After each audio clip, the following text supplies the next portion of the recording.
Hi YouTube friends, it's Trish here, and welcome to my little corner of the internet, where today I'm going to be talking about episode 5 of the K-drama 39.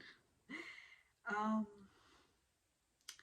this episode had moments where I was sad, and moments where I laughed, so it was an all-around, it's just a continuation.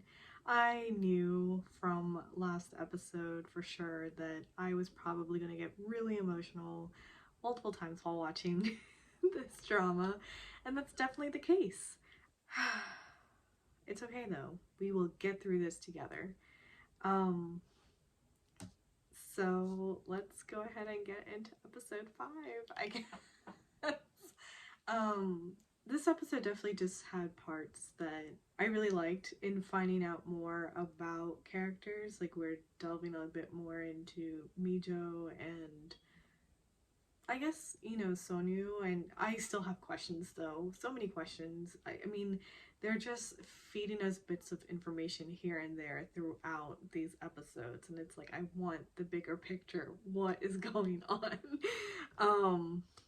But we just have to be patient and watch the episodes as they come out. Okay, so episode 5 starts out with a flashback. Surprise, surprise. But this is a flashback about Mijo, and she's waking up from a nap, and that composer that she really likes she hears the music coming from the living room. I'm gonna butcher his name. Rachmaninoff, I think is how you say it. Definitely gonna write it in. So she goes to the living room, and her mom is sitting on the floor and folding laundry, and sort of calls her over to help her out. The mother is asking Mijo, "Oh, did the music wake you up? What do you think about it?" And she says that it feels warm. And so her mother is just sort of like, "Oh, wow, you're really, sensible." And now it is coming to present day, and we actually see Sonyu and his fight with his sister So-won. And before we had just been on Mijo's point of view, and so now we're on his side and seeing that he is fighting with her and telling her to come home, and she is saying that, like, why do you care? We are strangers now. Which really just upsets him, because he has a moment where he's just amazed that she would say that, and then does go on to say, "We share a mother. How can you say that?" Which, so are they step siblings?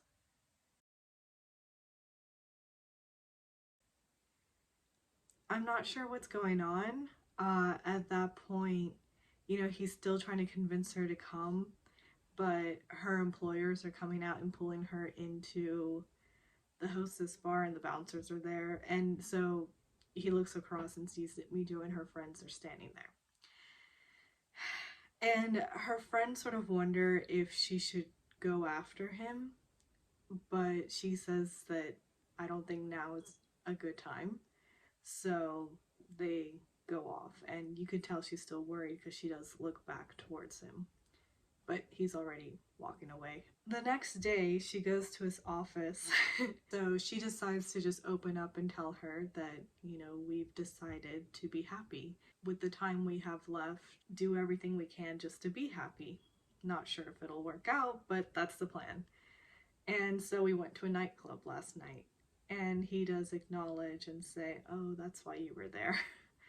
So this then makes him feel comfortable to open up a little bit, and he tells her that he went there for someone, and says that she works there. And Mijo is, like, sort of shocked, and then says very gently that she must have found herself in a very difficult position, which is, it's just a really, like, kind thing to say about someone.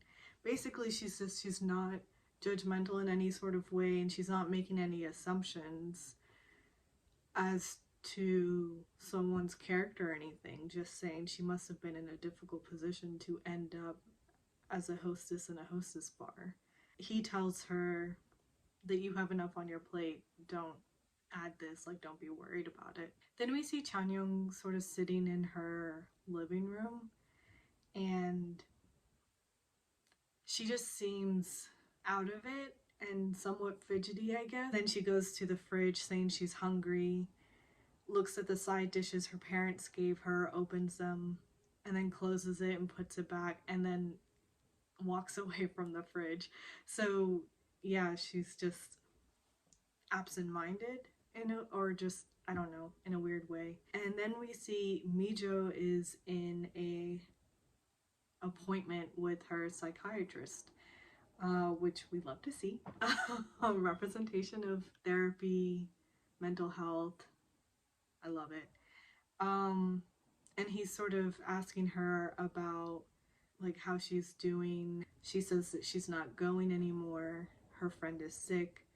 And he brings up, is this one of the friends that makes you feel the most safe? So he asks her about her panic attacks, and she says they've actually gotten better, sort of hinting at it's possible because now that she's focusing on something else so much. That I think essentially, I myself have not experienced a panic attack. I've seen someone have a panic attack around me. Generally, it's an inward, or at least what I've experienced, it's an inward focus onto yourself. So because she is outwardly focusing now and not so much in like, how is she doing? Is her clinic going well? Is she doing everything she can for the clinic? Like, I'm assuming these are sort of the thoughts that sort of would push her towards panic attacks and why she wanted to take the sabbatical, to take time off. And now she's not experiencing those thought processes anymore because she's now just so, like, her mind is wrapped up in her friend. And so he talks about how maybe instead of worrying about the future, try to reminisce about the good times that you've had with her. Chanyeong is sort of walking just on the streets, and these two teenage girls bump into her and they apologize. And she hears them bickering as they continue to walk away, and they're talking about going to get tteokbokki, and she's sort of misty-eyed and smiling softly as she watches them. Then we see Mijo sitting in a subway station, and it's clear that she's not coming or going anywhere. She's just sitting there. She starts recalling the time that she met Chanyeong, which was on the subway. When she looks up as a subway is leaving the station, she can see across to the other platform, and she sees Chanyeong sitting over there and notices that Chanyeong is sort of looking scared and on the verge of tears and just sad. And so she sort of watches Chanyeong. Chanyeong notices her watching, and they look at each other and just sort of smile sadly at each other for a minute. And then they sort of come up the stairs and meet, and she says that she was hungry. Mijo has taken her to this sort of nice restaurant, and Chanyeong admits that she didn't have food at home. Mijo sort of softly brings up that, well, then we should visit your parents. You can get some food and maybe tell them. Chanyeong just sort of like gently nods at this. She brings up that she says that I'm holding you back from going to the States, aren't I? And Mijo is adamantly saying, no, you're not. And then Chanyeong, her voice sort of breaks, and she just pleads with Mijo not to go. And Mijo's like, I'm not going. And like both of them are just on the verge of tears as they're talking about this. And she admits that she's scared, and Mijo says, me too. So, but then, like, to ease the tension, she's like, do you know what's so funny? When I think of my parents, I'm sad because I feel sorry for them and I am going to worry about them. And similar for Jinsuk and for Juhi. And then Mijo's like, and what about me? And Chanyoung is like, that's the thing. When I think about you, I'm sad because I already miss you.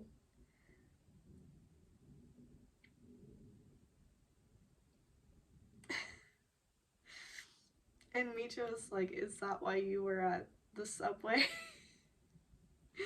And Chanyoung asks, like, what about you? And she's like, she told her what her psychiatrist had said, and that's why she was there, because that's where they met. And Chanyoung's like, wow, you must love me a lot. They're walking outside, and Chanyoung brings up that we should live on as if this is not happening. And she's bringing that up because she's urging Mijo to not push Sonyu away. And Mijo's like trying to whatever about it, like, how can you think about that and stuff like that. And Chanyoung is like, I know you. Like, you don't go with men unless you feel comfortable, and you slept with him very early on, which means he's special because you don't do things like that. So don't push him away because of this situation. And then she says, I'll feel really terrible if you don't give this a chance to, like, move forward, like, live your life as if nothing is happening right now. So so we'll see. And now we see Juhi bribing Yeonjun with, like, probiotics or something like that, and he catches on. He's still like, what's this about?